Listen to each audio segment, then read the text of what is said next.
अवधूत चिंतन श्री गुरुदेव दत्त श्री स्वामी समर्थ तुम्हा सगळ्यांचं स्वामी श्रद्धावर खूप खूप मनापासून स्वागत। तर आता नुकतीच अधिक मासाची समाप्ती झालेली आहे। काल सोमवती अमावस्येला अधिक मासाचं आपण उद्यापन केलेलं आहे। आता बघा, अधिक मासामध्ये प्रत्येकाने आपल्याला जमेल तसं जप तप दान धर्म केलेला आहे, पण ज्यांना अधिक मासात दान करणं शक्य झालं नाही तर त्यांच्यासाठी पुन्हा एक संधी आहे, ती म्हणजे गुरुपुष्यामृत योगाची। तर हो, 18 जूनला आहे गुरुपुष्यामृत योग, जो आता या गुरुवारी आलेला आहे। तर सगळ्यात महत्त्वाचं म्हणजे बघा, गुरुपुष्यामृत योग या दिवशी आपल्याला एक वस्तू दान करायची आहे, ज्या वस्तूमुळे आपल्यावर गुरूंची अखंड कृपा राहील, आपलं गुरुबळ मजबूत होईल।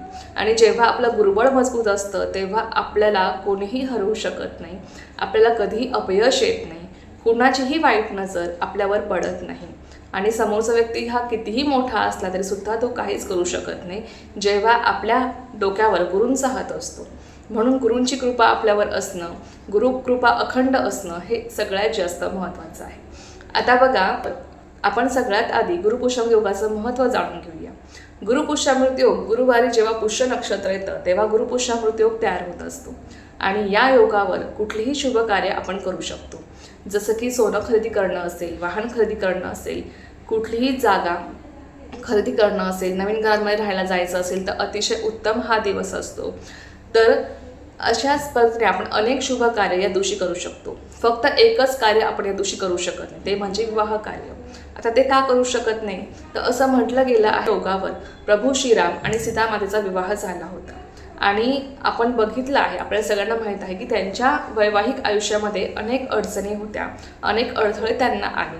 मग त्यामुळेच तेव्हापासून असं म्हटलं जातं की या योगावर फक्त विवाह कार्य करू नये, बाकी कुठलीही शुभ कार्य तुम्ही या दिवशी करू शकता। किंबहुना असं म्हटलं जातं की या योगावर जेव्हा आपण सोने चांदी खरेदी करतो तेव्हा आपल्याला ते कधीही विकावं लागत नाही किंवा मोडावं लागत नाही। म्हणूनच आपल्या दिवशी काही प्रभावी सेवा करायच्या असतात आणि त्यातल्या त्यात एक वस्तू आपल्याला एक दान करायची आहे। आता सेवा काय करायच्या असतात हे तुम्हाला मी पुढच्या व्हिडिओमध्ये सांगेलच। आजच्या व्हिडिओ फक्त आपण बघणार आहोत की आपल्याला दिवशी कुठलीही वस्तू दान करायची आहे।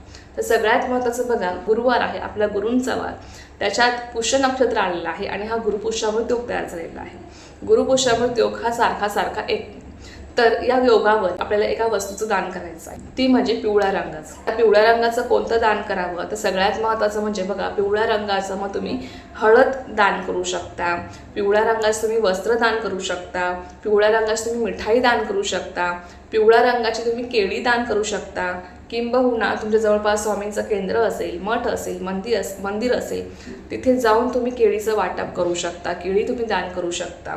पिवळ्या रंगाची कुठलीही वस्तू तुम्ही या दिवशी दान करू शकता, म्हणजे कुठलीही असू द्या, तुमच्या यथाशक्तीनुसार हरभरा डाळ, चना डाळ ही तुम्ही दान करू शकता।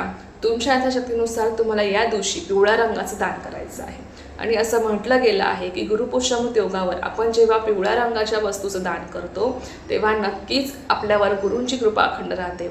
बघा, दान करणं ही खूप मोठी गोष्ट आहे, कारण की दान केल्याने आपले पितर संतुष्ट होत असतात। दान केल्यावर बघा, जेव्हा आपण एखादी वस्तू किंवा एखादी गोष्ट आपण दुसऱ्याला देतो तेव्हा ती आपल्याकडे 100 पटीने वाढत असते, असं म्हटलं गेलं आहे। ते उगाच नाही, कारण की दानाला तेवढं महत्त्व आहे। पण दान अशा व्यक्तींना करावं की ज्यांना त्याची गरज आहे, अशा व्यक्तींना केलेलं दान हे जास्त फलित पावत असतं, कारण की त्या व्यक्तीचा आत्मा आपल्याला आतून आशीर्वाद देत असतो। म्हणून गरजू व्यक्तींना दान करावं। बघा, बरेचसे मंदिर असतात, मठ आहेत किंवा आपल्या स्वामींचं केंद्र बघा, त्यांच्या बाहेर अनेक असे लोक बसलेले असतात की ज्यांना त्याची गरज असते, त्या वस्तूंची त्यांना गरज असते। मग तुम्ही त्या दिवशी त्या गरीब लोकांना तुम्ही तुमच्या परीने केळी तुम्ही दान करू शकता, पिवळी मिठाई तुम्ही त्यांना दान करू शकता, पिवळ्या रंगाचं वस्त्र असेल ते तुम्ही दान करू शकता, किंवा तुमच्या यथाशक्तीनुसार तुम्ही पिवळ्या रंगाची डाळ, चना डाळ आहे ती तुम्ही दान करू शकता।